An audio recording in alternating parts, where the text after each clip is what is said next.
There is an unspoken rule in nature. If something lives in the ocean, it is usually far more terrifying than anything on land. But strangely, very long ago, before dinosaurs ever existed, this rule was broken. For a brief, horrifying window of time, the land became the true nightmare, and the water was actually the safer place to be. Welcome to the Late Permian Period, over 250 million years ago. A world that barely resembles our own. Back then, the moon orbited closer to Earth. A single day lasted only 22 hours, and almost all land on the planet was fused into one massive supercontinent known as Pangaea. Africa, Europe, Asia, the Americas, all welded together into a single, endless landmass. The greatest ocean in Earth's history, Panthalassa, wrapped around it, covering more than 60% of the planet's surface, twice the size of today's Pacific Ocean. Logic would tell you that such a massive ocean must have been filled with monsters. But surprisingly, it wasn't. The oceans of the late Permian were quiet. Most giant marine predators were already gone. Ancient sharks were small. Sea scorpions were dying out. Trilobites were rare shadows of their former glory. The real terror waited on land. After a massive extinction event wiped out many older predators, something far worse took their place. A new group rose to dominance. They were not reptiles, they were not mammals, but they were closer to mammals than anything that came before. They were called the Gorgonopsids, and they were living nightmares. These creatures were among the first true saber-toothed predators in Earth's history. Long skulls, deep eye sockets, and enormous curved canine teeth designed purely for killing. Early Gorgonopsids were small, no larger than a house cat, but as millions of years passed, they grew and grew and grew. By the late Permian, Gorgonopsids had become the apex rulers of the planet. The most terrifying of them all was a predator known as Inostrancevia. This animal was over 11 feet long and weighed more than 1,000 pounds, the size of a modern bear. It was fast, it was heavily built, and its upper fangs were nearly 6 inches long. When Inostrancevia attacked, it didn't need brute force. Its teeth were serrated like blades. One clean strike could open arteries. Victims would bleed out in seconds. No dinosaur would appear for another 10 million years. Yet this creature already hunted like a perfected killing machine. And it didn't live in just one location. Inostrancevia roamed across what is now Russia, Asia, and Africa. It ruled deserts, it ruled floodplains. It may have even endured frozen wastelands.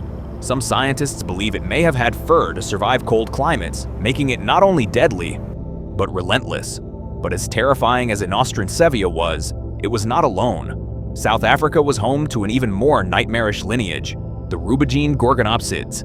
These were bulkier, heavier, and possibly even more aggressive. One species, Rubigia, reached nearly 10 feet in length. Its skull alone made up over 15% of its entire body, thick, armored, and built to grapple enormous prey. Unlike many predators today, these creatures likely fought each other. Their skulls show signs of healed fractures and puncture wounds, evidence of constant warfare among apex killers. This wasn't just a land of predators, it was a world of competing monsters. And the Gorgonopsids weren't even the only hunters. Sharing this hellscape was another terrifying group known as the Therocephalians. Some were venomous, some were semi-aquatic, others were fast land hunters. One in particular, Muscrohinus, had a head shaped like a lion and the teeth of a slaughterhouse. It is believed to have pinned prey to the ground with its limbs, before tearing it apart with a crushing bite. These animals filled every predatory niche imaginable. Fast killers, ambush killers, venomous killers. The late Permian landscape had become a perfect ecosystem of death. And yet somehow, herbivores still survived. But survival came at a terrible price. Some dug deep underground, others armored themselves like living tanks. One heavyweight herbivore, Scutosaurus, weighed over 1 ton and was covered in bony armor and spikes. It moved slowly, but few predators could bite through its shielded body.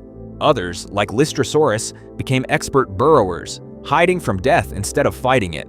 Above them, the skies were strangely empty. There were no giant flying predators, no monstrous birds, only primitive gliders and oversized insects. For a brief moment in Earth's history, the sky was safe, the sea was calm, and the land was absolute hell.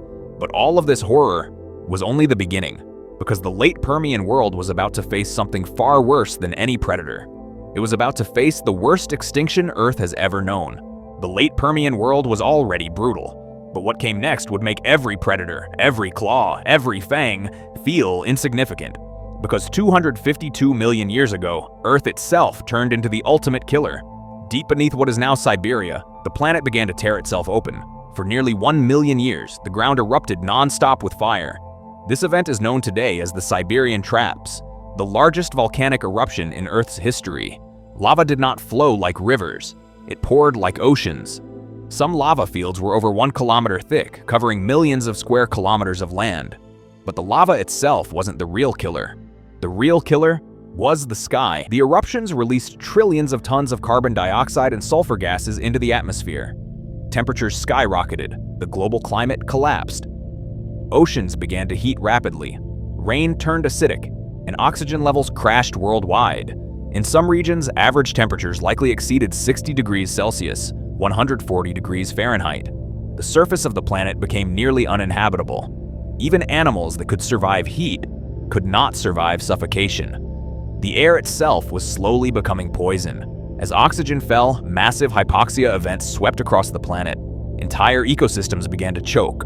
Forests withered, rivers stagnated, coral reefs vanished, and in the oceans, something even worse happened. The warming waters could no longer hold enough oxygen to support life. Vast stretches of sea turned into anoxic dead zones, regions completely devoid of oxygen. Any creature that swam into them died within minutes. Marine food chains collapsed from the bottom up. Animals starved, animals suffocated, animals boiled alive in warming seas.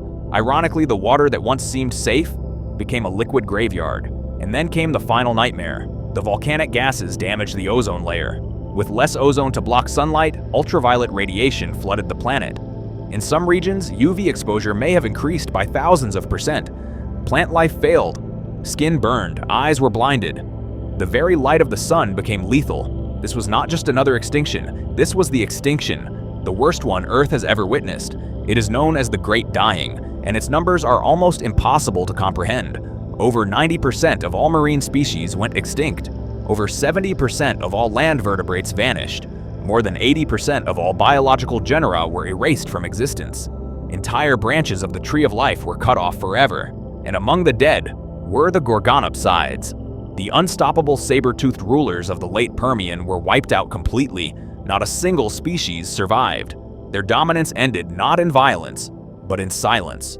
The world that emerged after the extinction looked nothing like before. Forests were gone, coral reefs were shattered, food webs were broken. For millions of years afterward, Earth was a biological wasteland.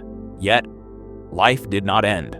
From the rubble of the Great Dying, a few survivors crawled back from the edge. One of them was a small, stocky herbivore called Lystrosaurus, the burrowing animal that once hid from Gorgonopsids. It survived the extinction, and now it inherited the world. For a brief time, over 90% of all land animals were the same species. Earth had been reset. Predators were gone, ecosystems were empty, and evolution prepared to begin a brand new experiment. Within a few million years, new groups of animals began to rise. Among them were early reptiles that would eventually give birth to crocodiles, pterosaurs, and finally, the dinosaurs. The age of monsters did not end with the Great Dying. It simply changed form. And today, every time you see a mammal, every time you see a reptile, every time you see a bird in the sky, you are looking at the descendants of the very few that survived the deadliest moment in Earth's history, a moment when the land became hell, the sea became death, and Earth itself became the predator.